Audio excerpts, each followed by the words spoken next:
마태복음 6장 5절에서 9절까지 말씀입니다. 신약성경 마태복음 6장 5절에서 9절까지 말씀입니다.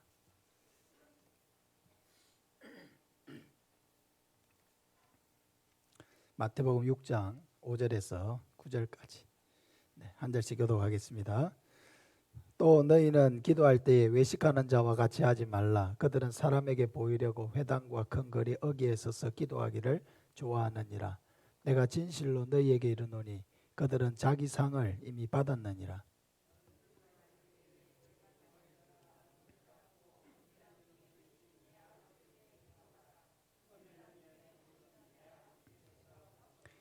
또 기도할 때 이방인과 같이 중언부언하지 말라. 그들은 말을 많이 하여야 들으실 줄 생각하느니라.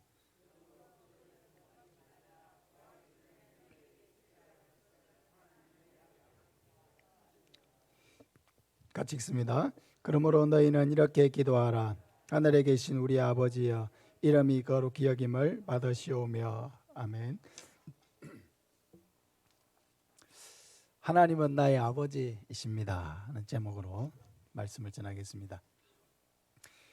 올해 우리 교회는 위기를 기회 삼아 도약하는 교회라는 표어를 정하고 5가지 실천 사항을 세웠습니다.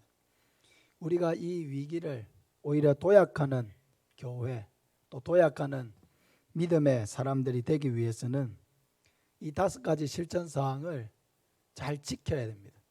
부단히 실천 사항에 따라서 살려고 몸부림을 쳐야 합니다. 첫째는 철저한 예배 생활입니다. 두 번째는 자원하는 섬김을 실천하는 것입니다. 세 번째는 말씀을 읽고 암송하면서 말씀을 가까이 하고 붙드는 삶을 살아야 합니다. 그리고 오늘 이제 말씀을 전할 건데 우리는 기도의 사람이 되어야 합니다. 어떤 사람은 이렇게 말씀하실지도 모릅니다. 목사님들 기도하지만 기도하는 것이 참 어렵습니다. 어떻게 기도를 해야 되는지 좀 가르쳐 주십시오.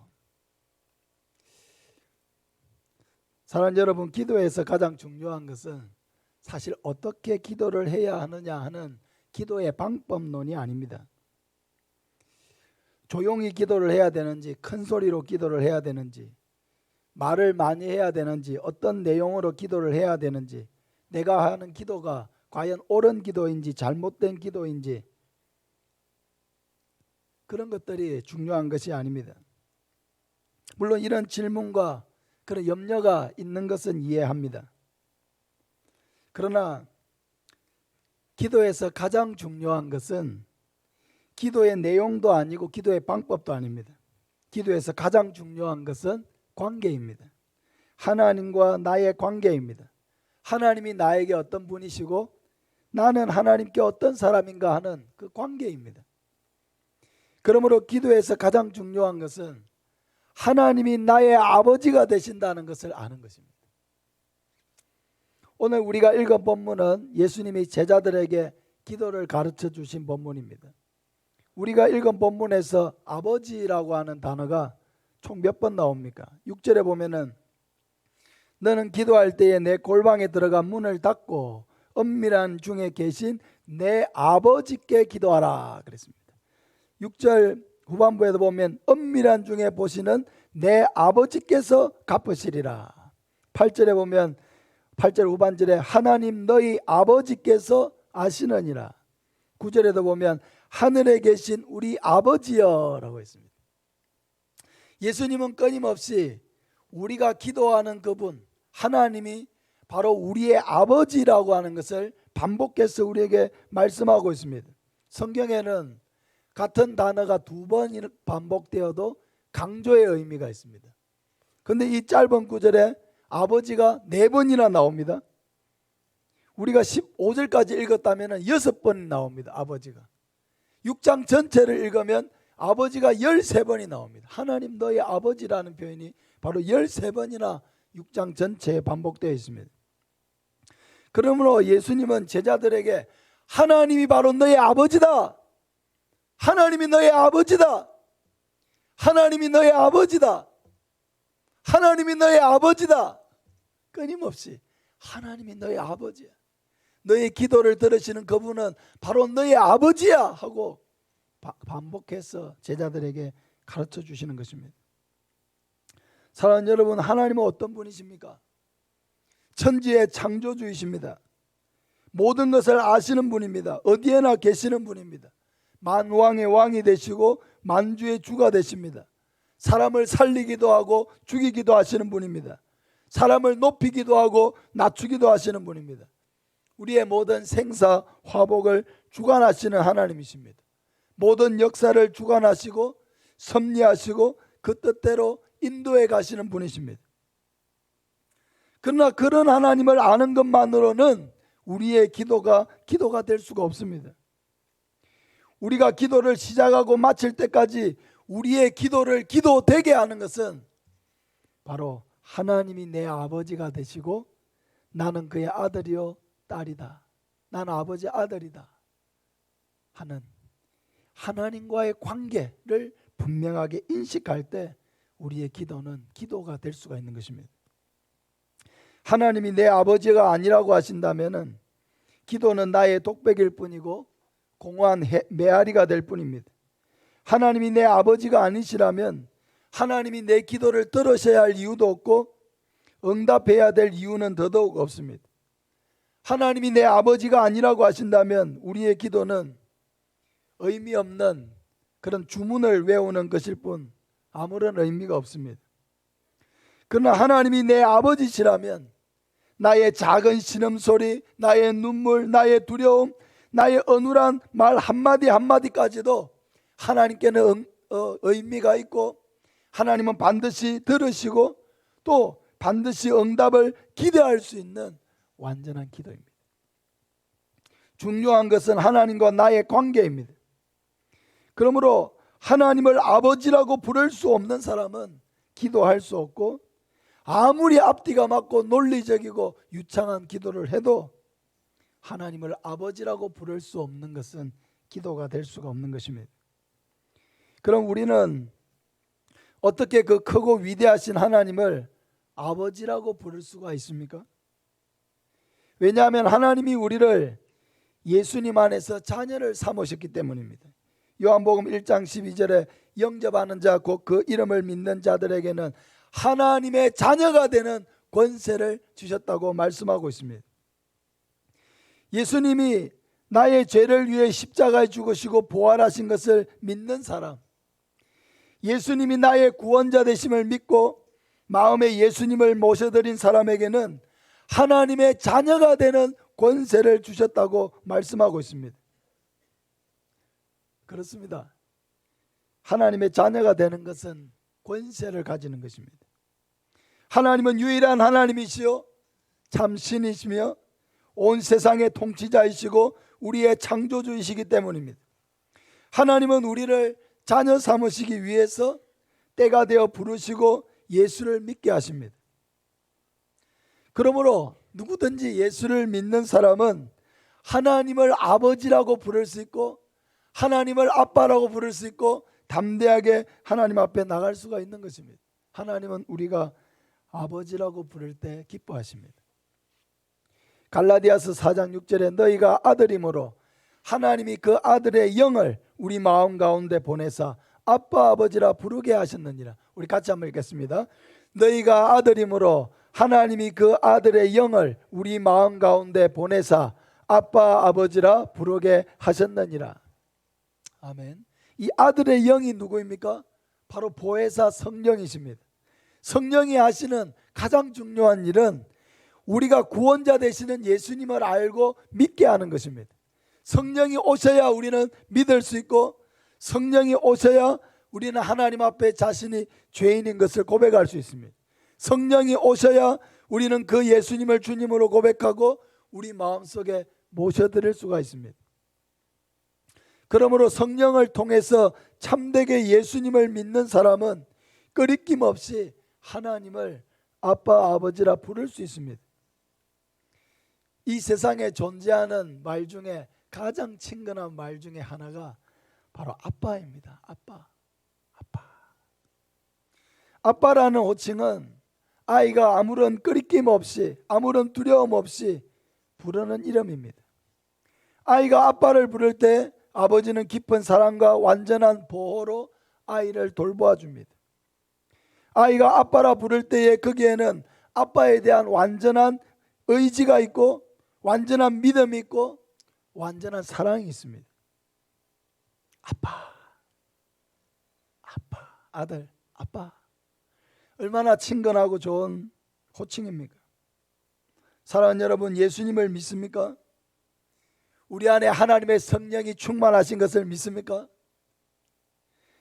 하나님을 아빠라고 부르시기 바랍니다. 하나님을 아버지라고 기쁘게 부르시기 바랍니다. 하나님은 그 어떤 호칭보다도 이 아빠, 아버지라고 부를 때에 가장 기뻐하시는 것입니다. 하나님은 우리의 아빠가 되시기 위해서 친히 그 독생자 예수님을 십자가에 못 박아 죽이셨습니다. 하나님은 우리의 아빠가 되시기 위해서 죄인인 우리를 예수님 안에서 하나님의 아들이요 딸로 삼기로 기뻐하셨습니다. 하나님은 우리의 아빠가 되시기 위해서 우리를 예수님 안에서 새롭게 창조하시고 거듭나게 하시고 새 생명을 주시고 영원한 하나님의 나라로 데려가기를 원하십니다. 로마서 8장 14절에 무릇 하나님의 영으로 인도함을 받는 사람은 곧 하나님의 아들이라. 너희는 다시 무서워하는 종의 영을 받지 아니하였고 양자의 영을 받았으므로 아빠 아버지라 부르짖느니라. 이 무서워하는 종의 영은 사탄의 영을 말하는 것이죠. 우리는 마귀의 자녀가 아니라 하나님의 자녀입니다. 우리가 믿지 아니할 때에는 마귀의 자녀였습니다. 마귀가 이끄는 대로 갈 수밖에 없었습니다. 우리의 삶을 혼란에 빠뜨리고 죄를 짓게 만들고 하나님의 사랑을 알지 못하게 가리웠습니다. 나를 위해서 산다고 살았는데 그것이 나의 삶을 파괴하는 삶이었습니다. 왜요? 마귀가 우리를 이끌었기 때문입니다. 도적이 오는 것은 죽이고 멸망시키기 위해서 오는 것이지 마귀가 우리를 이롭게 하기 위해서 우리를 도와주는 것은 아니기 때문입니다. 그러나 성령이 우리에게 오셨을 때에 악한 영은 떠나가고 우리에게 분별력을 주시고 진리이신 예수님을 알게 하셨습니다. 하나님의 성령이 우리에게 오셨을 때에 우리는 예수님을 믿고 하나님의 자녀가 되었습니다. 예수님 안에서 하나님의 자녀로 새롭게 태어나게 된 것이죠. 그래도 마귀는 끊임없이 하나님의 자녀가 아닌 것처럼 우리의 정체성을 흔들어 놓으려고 할 것입니다. 그럴수록 성령은 끊임없이 우리가 하나님의 자녀인 것을 증거해 주시고 보증해 주십니다. 로마서 8장 16절 이하에 성령이 친히 우리의 영과 더불어 우리가 하나님의 자녀인 것을 증언하시나니 자녀이면 또한 상속자 곧 하나님의 상속자요 그리스도와 함께한 상속자니 우리가 그와 함께 영광을 받기 위하여 고난도 함께 받아야 할 것이니라. 우리의 삶이 온전치 못할 때 마귀는 그것을 틈을 타서 넌 하나님의 자녀가 아니야, 하나님의 자녀인데 이렇게밖에 살지 못해? 하면서 우리를 막 정죄합니다. 그는 어떻게 하신다고요? 성령께서 성령이 우리에게 오셔서 그 영이 우리가 하나님의 자녀인 것을 증언해 주신다 그랬어요. 아니야, 그래도 난 하나님의 자녀야. 나의 피가 너의 모든 죄를 사하였다. 힘을 내라, 용기를 내라. 넌 하나님의 자녀야. 처음부터 끝까지 너는 하나님의 자녀야.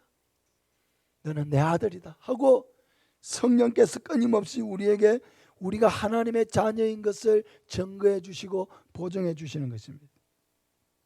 사랑하는 여러분, 우리가 하나님의 자녀인 것과 하나님이 우리의 아버지가 되신 것을 온전히 믿으시기를 바랍니다.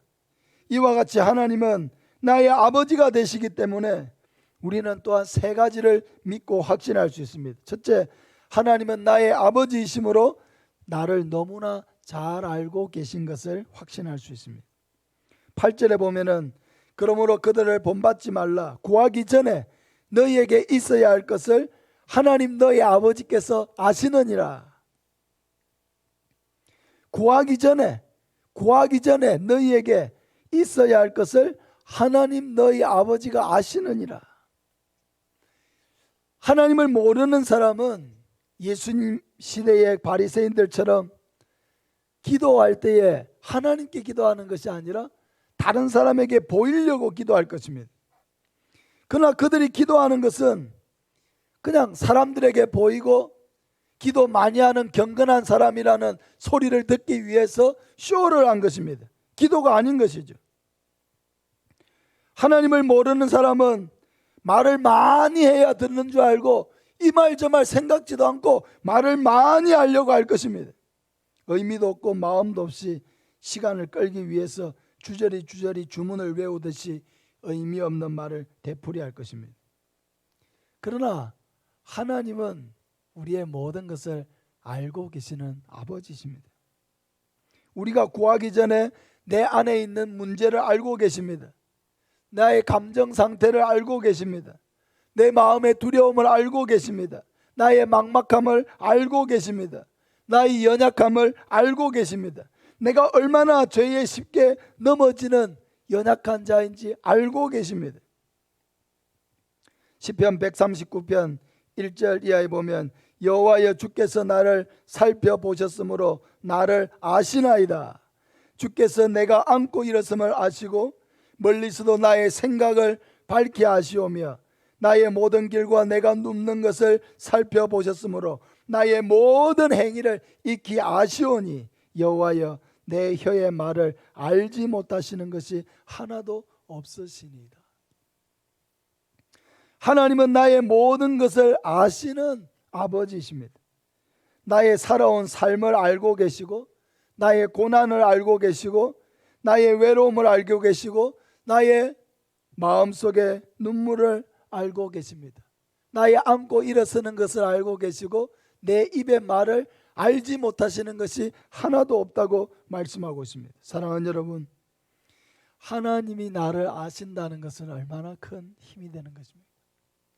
하나님이 나를 아신다는 것은 얼마나 큰 위로가 됩니까?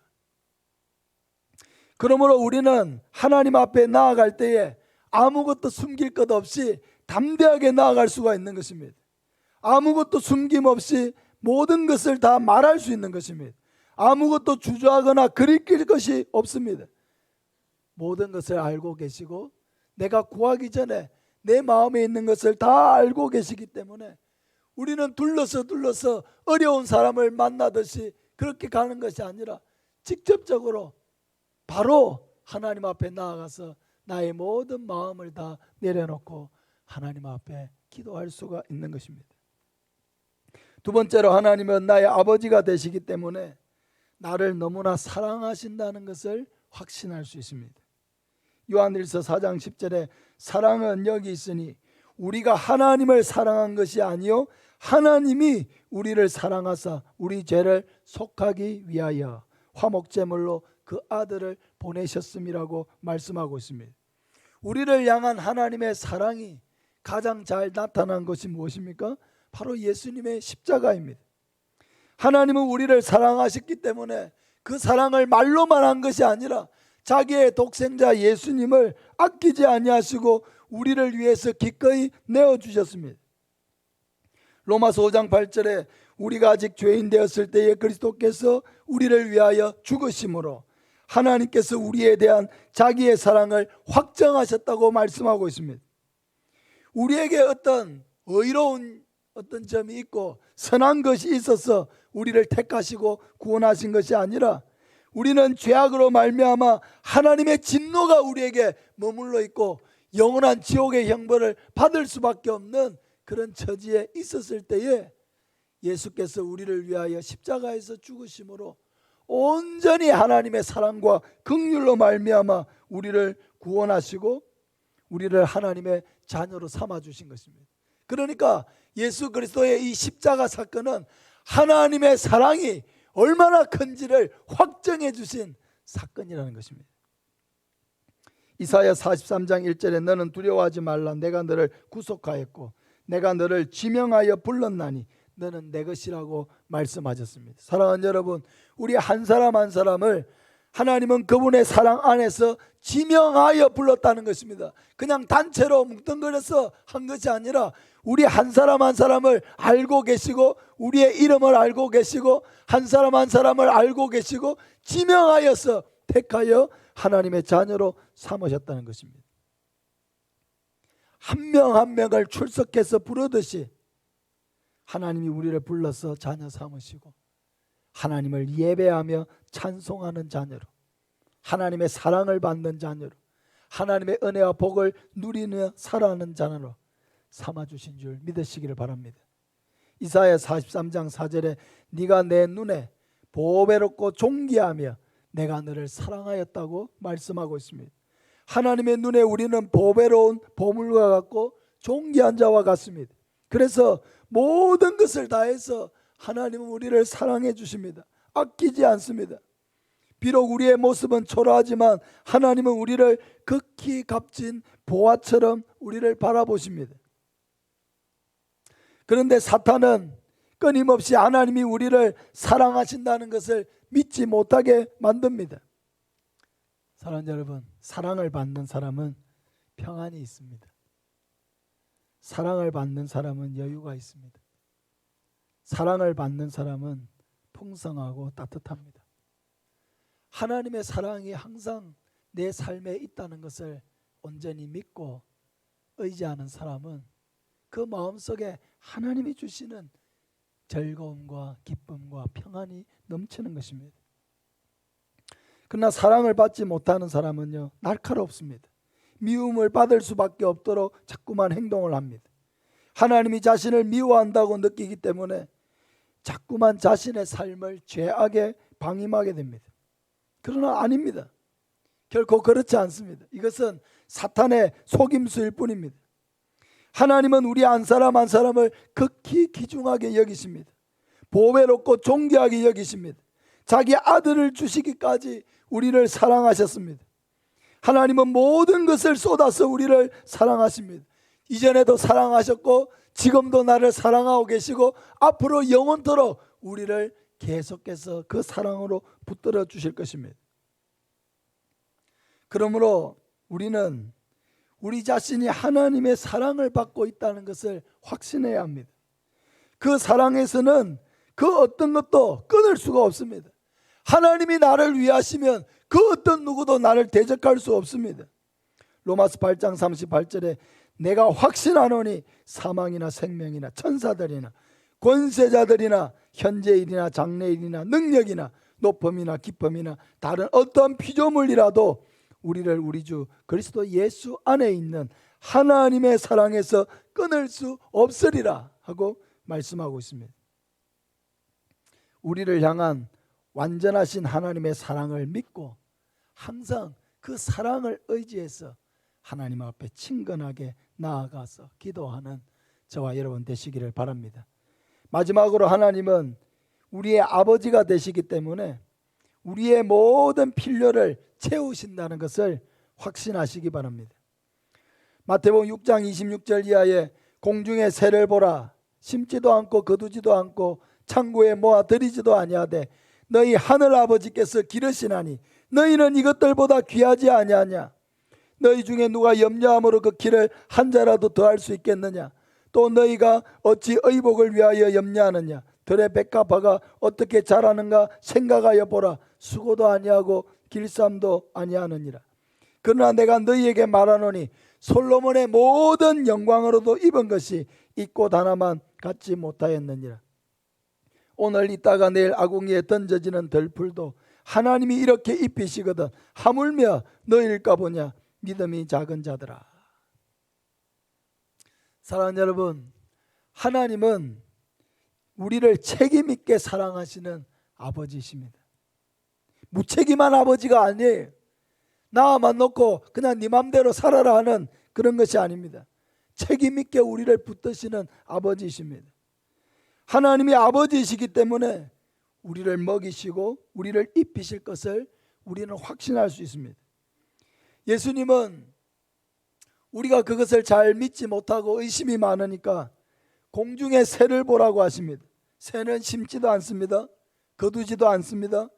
창고를 지어서 그곳에 먹을 것을 쌓아 놓지도 않습니다. 그런데 새가 굶어 죽었다는 이야기를 우리는 들어본 일이 없습니다. 새들은 오늘도 먹고 살아가고 있습니다. 하나님이 먹이시기 때문입니다. 예수님은 들의 백가바를 보라고 하십니다. 좋은 옷을 입기 위해서 길쌈을 하지 않습니다. 수고하지도 않습니다. 그러나 그 백가바가 입고 있는 그 화려한 옷은 그 어떤 옷과도 비교할 수가 없습니다. 최고의 영화를 누렸던 솔로몬조차도 그렇게 화려하고 아름다운 백합화의 옷 같은 그 색 같은 그런 옷을 입어보지 못하였다고 말씀하고 있습니다. 누가 백합화에게 그렇게 아름다운 옷을 입혔습니까? 하나님이 입혔습니다. 공중의 새를 누가 먹였습니까? 하나님이 먹였습니다. 그래서 예수님이 말씀하십니다. 오늘 있다가 내일 아궁이에 던져지는 덜풀도 하나님이 이렇게 입히시지 않느냐? 하물며 자기 독생자를 보내어서 살려주시고 자녀 삼으신 우리를 먹이지도 않고 입히지도 않고 내버려 두시겠느냐? 하나님이 나를 먹이시고 입히실 것이라고 하는 믿음이 그렇게도 없느냐? 예수님이 그렇게 말씀하시는 것입니다. 사랑하는 여러분, 우리가 걱정한다고 우리의 키를 더 크게 만들 수 없습니다. 우리는 늘 어떻게 먹고 살아야 하는가 하는 이 문제로 날마다 씨름하고 있습니다. 무엇을 입고 다녀야 하는지, 사람들 앞에서 내 모습이 초라해지지 않을지 걱정합니다. 더 잘 입고 더 멋을 내면서 나도 나름 괜찮은 사람이라고 드러내고 싶어 합니다. 그러나 우리를 먹이는 일과 우리를 입히는 일은 하나님에 속한 일입니다. 아버지가 하실 일입니다. 우리가 우리를 먹이고 입히시는 것은 아버지의 일입니다. 아버지가 그 자녀를 위해서 마땅히 하실 일입니다. 새를 먹이신 하나님이 우리를 먹이시고 꽃을 입히시는 하나님이 우리를 입히실 것을 믿으시기를 바랍니다. 사랑하는 여러분, 아이들을 한번 생각해 보시기를 바랍니다. 그 아이들이 먹을 것을 누가 염려하고 있습니까? 그 아이들의 입을 옷을 누가 염려하고 있습니까? 누가 겨울이 오는 것을 염려하고 그 아이가 학교에서 공부할 것을 염려합니까? 아빠와 엄마가 하는 것입니다. 사랑하는 여러분, 하나님이 우리의 아버지가 되신다는 것은 장식품이 아닙니다. 그냥 아름다운 감성적인 호칭이 아닙니다. 하나님을 아버지라고 고백할 때에 그 고백이 나에게 무엇을 의미하는지를 깊이 생각하시기를 바랍니다. 내가 아버지라고 고백하는 그분이 과연 어떤 분이신 것을 여러분 깊이 묵상하시기를 바랍니다. 그분의 크심과 능력과 완전하심과 그 사랑을 기억하시기를 바랍니다. 그러므로 우리가 기도해야 할 것은 무엇을 먹을까, 무엇을 마실까, 무엇을 입을까는 문제가 아닙니다. 우리가 기도해야 할 것은 우리가 아버지를 위해서 내가 무엇을 해야 할까 하는 사명의 기도입니다. 마태복음 6장 33절에 그런즉 너희는 먼저 그의 나라와 그의 의를 구하라. 그리하면 이 모든 것을 너희에게 더하시리라. 이 모든 것이 무엇이죠? 우리의 먹을 것, 마실 것, 입을 것을 말씀하는 것입니다. 먼저 그의 나라와 그의 의를 구하라는 거예요. 하나님의 나라를 구하라는 것입니다. 하나님이 무엇을 하려고 하시는지 거기에 뜻을 주고 내가 무엇을 해야 되는지를 하나님 앞에 구하고 뜻을 구하라는 것입니다. 우리가 구할 것은 바로 나를 두신 그 삶의 자리에서 하나님의 나라를 이루고 하나님의 의가 이루어지도록 사는 것입니다. 그것을 위해서 지혜를 구하고 하나님의 능력을 구하는 것입니다. 그러면 하나님이 그 사명을 따라 살아가는 사람들에게는 먹을 것을 주시고 입을 것을 주시고 마실 것을 주신다는 것입니다. 어떤 아이도 부모에게 내일 밥을 주실 거냐고, 내일도 밥을 줄 거냐고, 내일도 내가 입어야 될 옷을 입혀줄 거냐고 걱정하면서 묻지 않습니다. 그것은 당연한 것이기 때문입니다. 그러나 우리의 기도는 너무나 과도하게 먹고 입고 마시는 것에 집중되어 있습니다. 이미 주신다고 약속하셨는데 우리는 끊임없이 그 약속을 믿지 않습니다. 아무리 예수님께서 공중의 새를 보라고 이야기하시고 또 들의 백합화를 보라고 말씀하시지만 우리는 그 말씀을 읽고도 듣고도 믿지는 않습니다. 그래서 우리는 끊임없이 우리의 기도는 뭘 주실 거냐고, 주시려면 더 많이 달라고 그렇게 아우성을 치는 것입니다. 사랑하는 여러분, 우리의 기도가 먹고 사는 것을 뛰어넘지 않는다면 우리는 이 땅에서 하나님의 영광을 경험할 수가 없고 하나님과 동력할 수 없습니다. 우리의 기도는 먹고 사는 문제가 아니라 한 번뿐인 이 인생을 무엇을 위해서 살아야 하는가를 묻고 사명을 묻는 기도로 바뀌어야 합니다. 나를 두신 가정과 직장과 삶의 모든 영역에서 어떻게 하나님의 나라를 이루고 하나님의 뜻을 이루는 사람으로 살 것인가 하는 그런 고민이 담긴 기도해야 합니다. 사명자를 먹이시는 것은 하나님이 하시는 일입니다. 사랑하는 여러분, 하나님은 우리의 아버지이십니다. 우리 한번 따라합시다. 하나님은 나의 아버지이십니다. 하나님은 나의 아버지이십니다. 하나님은 나의 아버지입니다. 이것을 그냥 알고 있는 것으로 끝나지 않고 하나님이 나의 아버지 되신 것을 온전히 믿고 어떤 내 마음에 무거운 짐이 있든지 그 아버지의 사랑을 의지해서 친근하게 나아가면 우리의 모든 것은 완전한 기도가 되고 완전한 하나님의 사랑 속에서 응답을 받게 되는 것입니다. 아버지 되신 하나님을 온전히 믿고 의지하며 날마다 친근하게 나아가는 저와 여러분 되시기를 예수님의 이름으로 축복합니다.